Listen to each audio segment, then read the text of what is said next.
La decisión de la Reserva Federal de hacer un recorte, pero al mismo tiempo de mandar un mensaje de que la tasa de interés en el año 2025 se van a recortar, pero menos de lo que se pensaba, pues estremeció los mercados, el Dow Jones, el S&P 500, el Nasdaq, pero también registraron caída los precios de los bonos y la Volatility Index, el índice de volatilidad, que es un índice de nerviosismo, Wall Street, subió de forma verdaderamente extraordinaria. Todo eso por el hecho del temor, el temor de que la inflación en realidad está mostrando una persistencia más fuerte de lo que originalmente se pensaba. Eso generó toda esa incertidumbre, pues obviamente que hace que los banqueros centrales pues se lo piensen dos veces a la hora de decidir continuar reduciendo su tasa de interés. Y no lo digo solamente por Estados Unidos, el Reino Unido también, o sea, se lo está pensando.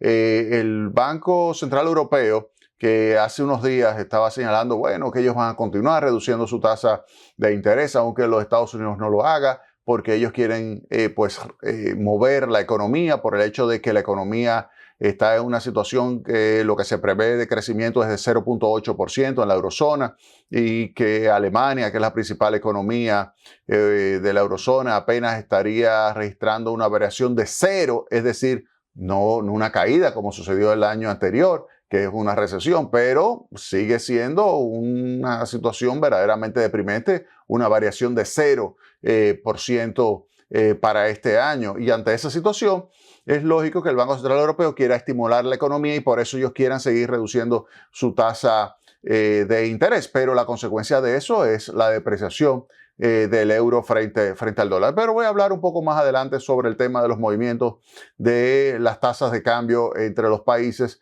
ante lo que es la decisión de la Reserva Federal de mantener alta su tasa de interés. Y eso es algo importante que se toma en cuenta. Yo creo que el mensaje de Powell, y lo escribí recientemente en mi blog, que es que las tasas de interés van a seguir altas. Y eso es algo que lo tenemos que tomar en cuenta en todos los países, incluyendo obviamente la República Dominicana. Pero yo quiero hacer ahora un poco de análisis de qué es lo que está pasando con la tasa de inflación y las perspectivas que se pueden tener de la tasa de inflación en los Estados Unidos. Comencemos con lo siguiente. ¿Qué es lo que tenemos de tasa de inflación? 2.7%. Esta es la medida basada en la variación interanual del índice de precio al consumidor. Recuerden que esa no es la que prefiere la Reserva Federal. La Reserva Federal prefiere la que es medida con el índice de precio y gasto de consumo, que te va a arrojar un nivel de inflación menor que el 2.7, pero que mayor que lo que se tenía anteriormente. Es decir, que revela también una situación difícil en materia del control de la inflación y también de que está lejos de la meta. La meta es el 2%. Entonces, vuelvo y repito, 2.7 medida por la variación del IPC. Si es la subyacente, medida por la variación del IPC, pero la subyacente es sacándole los precios de los alimentos, los precios de los combustibles, energía, etcétera. Saco eso y entonces recalculo y me doy cuenta de que está en 3.3% la tasa de inflación en los Estados Unidos. Entonces, ante esa situación, uno dice, bueno, ¿cuál es la perspectiva de la tasa de inflación? Aquí podemos decir, bueno, ¿quién ganó las elecciones? El presidente Trump. ¿Va a continuar con la misma política económica? No, definitivamente no. ¿Qué instrumento de política económica o comercial puede adoptar el presidente Trump que pudiera afectar la tasa de inflación? Comencemos con la política comercial. ¿Qué ha dicho el presidente Donald Trump?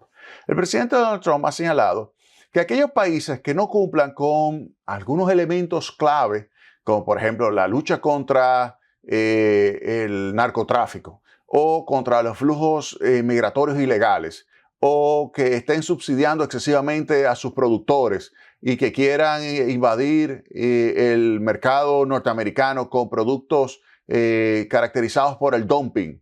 Todos esos países, todas esas regiones, todas esas comunidades van a ser afectadas. ¿Con qué? Con un aumento de la tarifa de los Estados Unidos a los productos que esas comunidades, que esas ciudades, que esos países exportan hacia los Estados Unidos. Por ejemplo, vamos a suponer el caso de México. México está en una situación en la cual tiene un gran flujo migratorio que viene desde Sudamérica, Centroamérica y llega hasta Estados Unidos por la frontera de México. con Estados Unidos. Pues le dice Donald Trump, ustedes tienen que detener a esas personas, devolverlo a su país de origen, no me lo dejen pasar.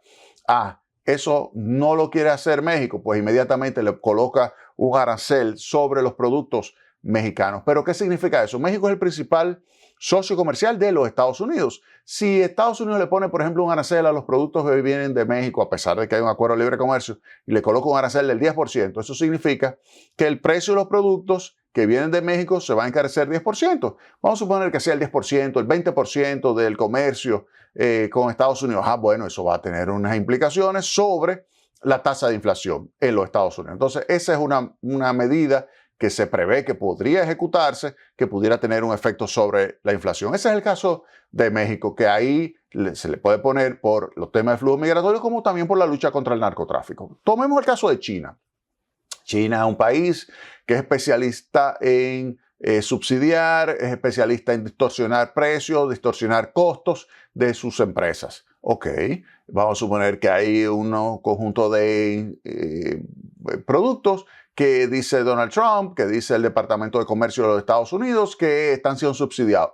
Dice Donald Trump, si usted no elimina eso, pues nosotros lo que vamos a hacer es ponerle unos aranceles al acero, unos aranceles a diversos productos que puedan estar sujetos a dumping, que él quiere evitar que dañen el mercado estadounidense. Y eso significa un aumento de los costos. Ese aumento de los costos de esos productos impacta negativamente sobre lo que es la estabilidad de precios, porque va a subir los precios, va a subir la tasa de inflación, va a perjudicar al consumidor norteamericano. Ese es otro segmento que pudiera afectar. Y así otras más que pudieran ser afectados por el aumento de la tarifa propuesto por Donald Trump. Al final no se sabe si lo va a hacer, pero eso crea incertidumbre. Entonces, ese es un elemento que hay que tomar en cuenta. La Reserva Federal, cuando dice que solamente va a ejecutar 2 recortes de tasa de interés el año que viene, donde no va a comenzar en enero, o sea, que pudiera ser marzo, pero pudiera ser más adelante. 2 recortes únicamente, 50 puntos básicos, cuando antes decía que podía recortar hasta 4 veces la tasa de interés, es decir, 100 puntos básicos.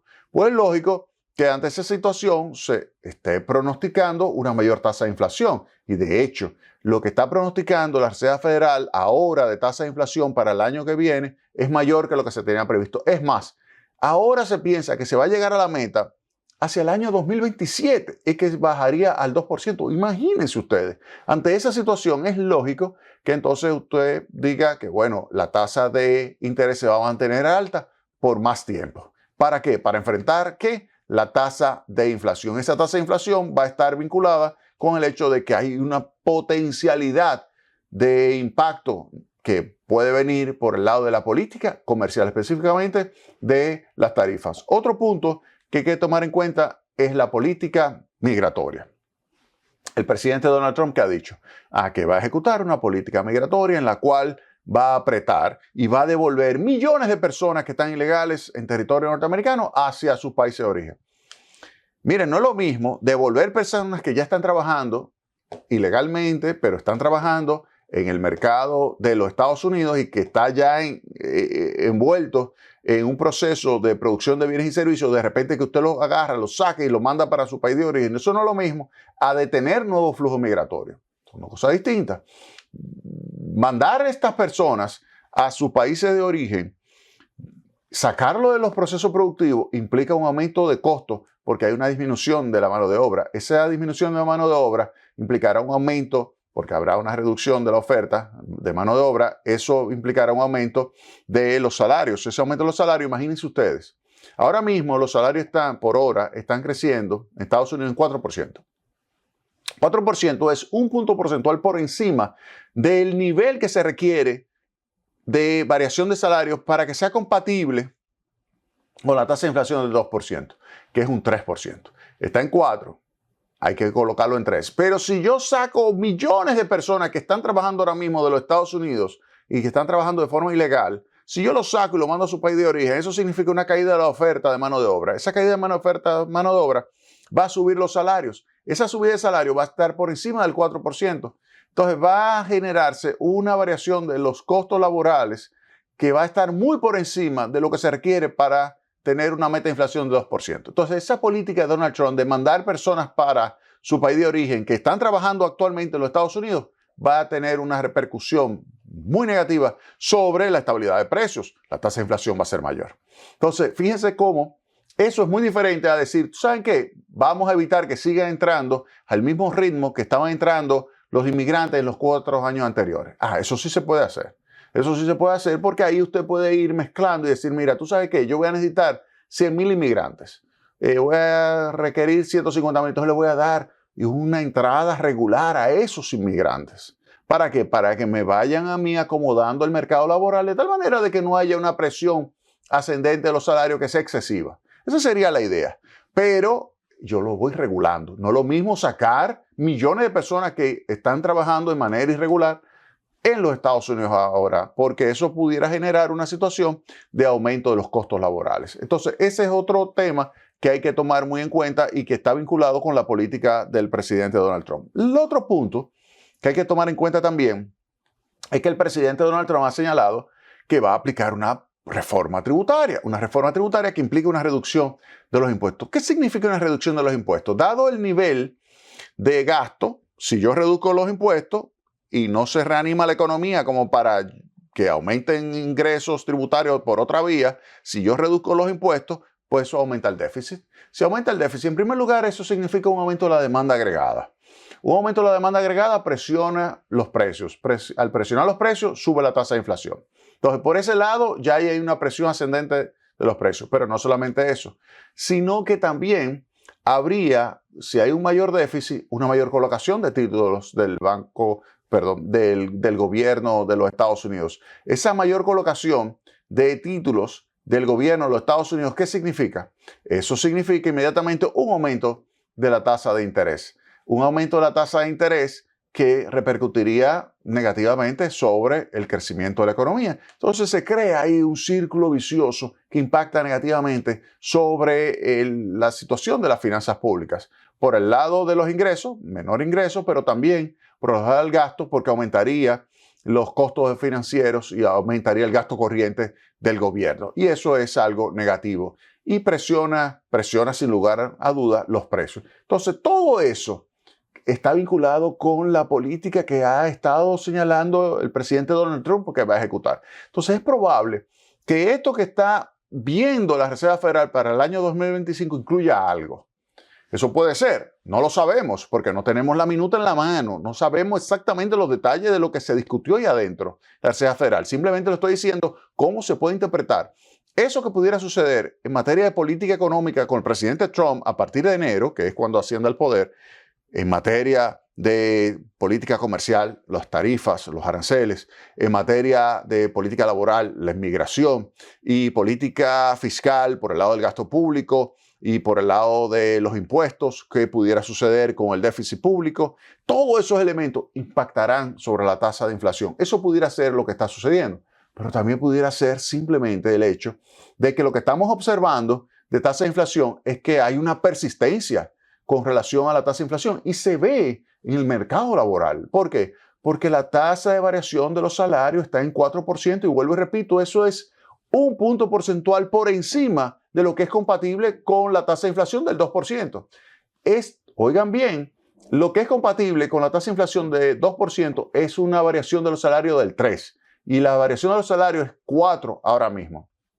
Por lo tanto, no cabe duda de que la tasa de inflación se mantiene alta porque viene una influencia fuerte por el lado del mercado laboral. Imagínense ustedes si ahora se saca millones de personas que están trabajando en ese mercado laboral de los Estados Unidos y que al salir, pues produciría esto un aumento todavía más acentuado del nivel de variación de los salarios. Eso sería verdaderamente un problema para la Reserva Federal que seguiría empujando entonces hacia arriba la tasa de interés. Vámonos a la pausa y retornamos en breve con más Tecnopol.